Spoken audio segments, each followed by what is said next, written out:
'Di ba idol, pwede kang umatake dito sa kaliwa or lalo sa kanan pero parang nadadala lang si KD nung pressure nung Lakers at iniisip talaga niya na dapat niyang i-give up ang bola. Kaya basketball is a mental game din po idol.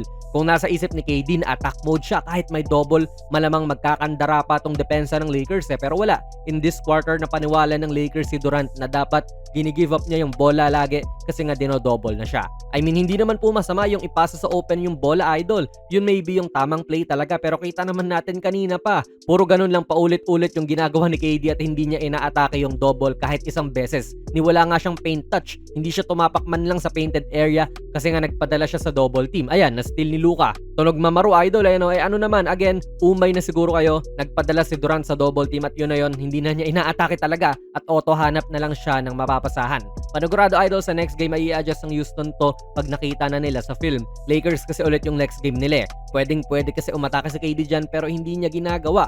Ang masama pa, hindi naman dun talaga sa open na tao niya pinabasa. May malang, may mapasahan. Si Reed Shepherd pa nga itong nakahanap ng open na tao. Ganda rin ng rotation